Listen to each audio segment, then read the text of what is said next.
Pria itu memukul putranya yang berusia 8 tahun.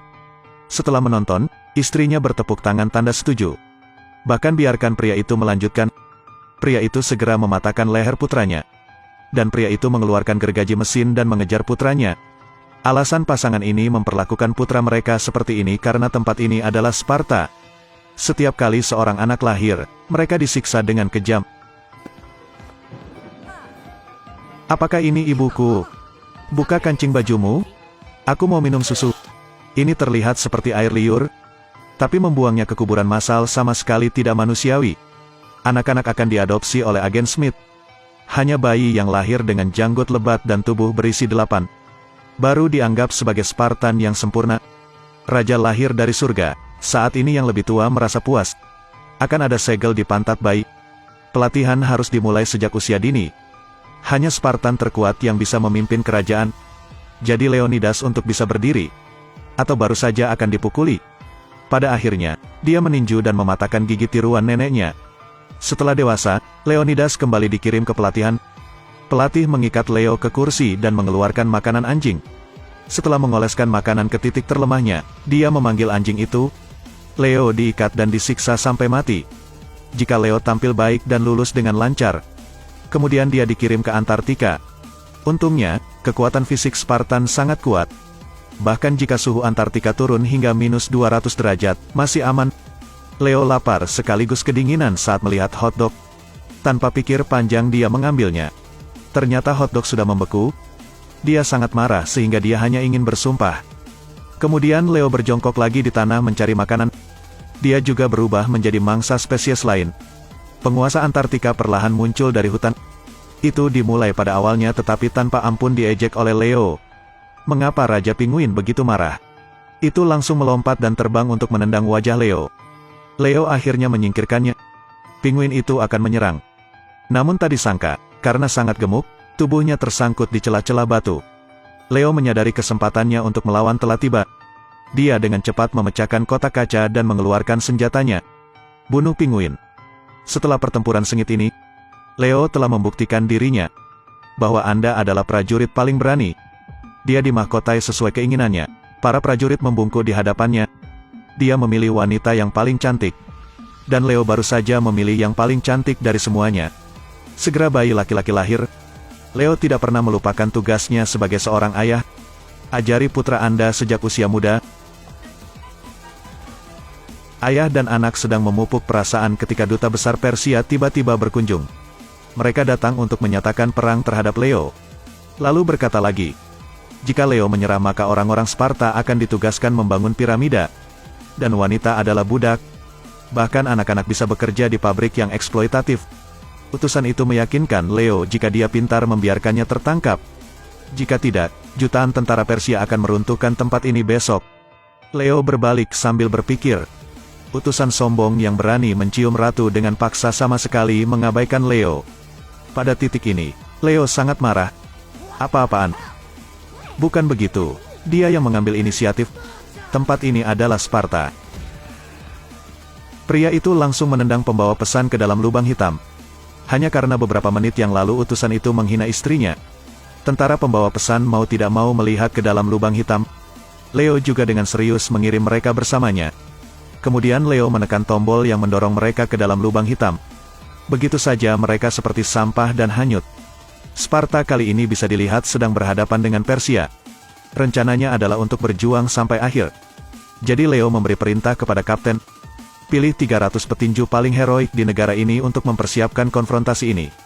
Demi ketenangan pikiran, Leo menggunakan kosmetik untuk menyuap ketiga peramal itu. Biarkan mereka bertanya kepada Dewi kapan mereka bisa memulai perang. Hasilnya adalah peringatan dari Sang Dewi. Melawan Persia. Hanya ada satu cara untuk mati. Leo tidak percaya bahwa nasib menang atau kalah bergantung pada tinjunya. Terlepas dari hasilnya, pertempuran ini tidak dapat dilewatkan. Namun kapten atas permintaan Leo, hanya 13 orang yang memenuhi syarat yang dapat direkrut. Jumlah ini sebanding dengan 1 juta pasukan Persia.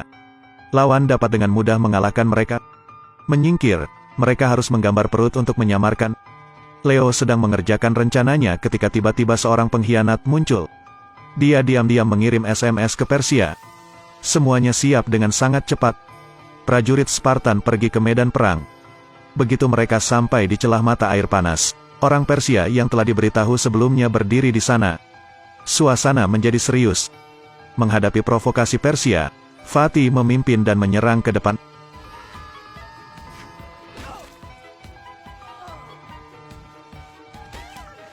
Kekuatan sihir dari kawan yang dikorbankan dewa tidak terbatas.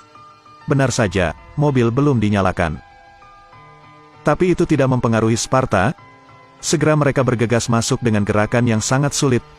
Tak lama kemudian, pasukan Persia pun menyerbu. Pertandingan ini terlihat seperti pertunjukan hip-hop. Pada akhirnya, Leo melakukan sundulan yang sulit untuk menang. Tentara Persia yang gagal didorong ke bawah tebing seperti pangsit. Mereka dengan sangat cepat menerima fakta ini, secara aktif berbaris dan melompat turun. Tentara Persia tidak bisa mengalahkan 13 Spartan. Berita itu sampai ke telinga Raja Persia. Raja Persia tidak berdaya memikirkan cara. Hanya Leo dari Sparta yang setuju untuk menyerah. Dapatkan tumpangan langsung ke Las Vegas. Dan menginap di hotel bintang 5 gratis. Spartan memang bimbang. Tapi Leo adalah petarung top. Bagaimana bisa dibeli seperti itu? Melihat Leo mati tidak setuju. Raja Persia tidak mau membuang waktu. Dengan tegas menghilangkan pemimpin harga dirinya. Di saat yang sama, Ratu Sparta sangat sibuk. Dia segera memanggil orang-orangnya untuk keluar untuk meminta bantuan. Para pengkhianat menghasut semua orang untuk menyerah. Ratu berubah menjadi wanita laba-laba dan menembus dada pengkhianat. Tak disangka, tubuh pengkhianat itu terbuat dari pasir. Serangan tidak memberikan kerusakan padanya. Bagaimanapun, dia masih bisa pulih. Kali ini sang ratu membawa penyedot debu untuk menyedot. Pertempuran sesungguhnya akhirnya dimulai. Tentara Spartan yang berotot membantu mereka membunuh musuh mereka seperti memotong sayuran. Raja Persia dengan cepat mengalahkan Ghost Rider. Untungnya, anak kapten sudah siap. Langkah pertama nyalakan alat pemadam api. Ghost Rider musnah. Raja Persia harus mengirim yang terkuat untuk berperang. Bahkan 4 rantai tidak bisa menahannya. Dia berjalan ke putra kapten. Tanpa ragu, dia memukul kepalanya. Kapten yang kehilangan putra kesayangannya sangat marah. Terburu-buru dan pukul celana lawan ke bawah. Juara tinju itu mengangkat tinjunya. Kapten terbang dalam satu tembakan. Kapten melihat belati di sebelahnya. Begitu dia mengambilnya, masih ada senjata di atasnya. Akhirnya dia memilih suntikan yang mengandung virus. Menusuk jarum melalui dahi juara tinju. Sang kapten baru saja mengangkat tangannya untuk memamerkan kemenangannya. Tombak panjang menembus tubuh.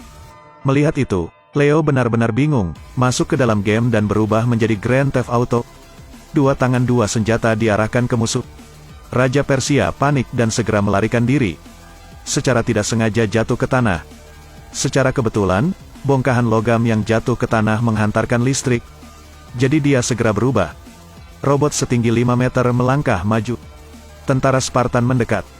Tanpa diduga, hanya mengambil beberapa langkah dan mencabutnya. Robot itu dihapus di tempat. Tuangkan semua prajurit Sparta. Kedua negara sedang berperang.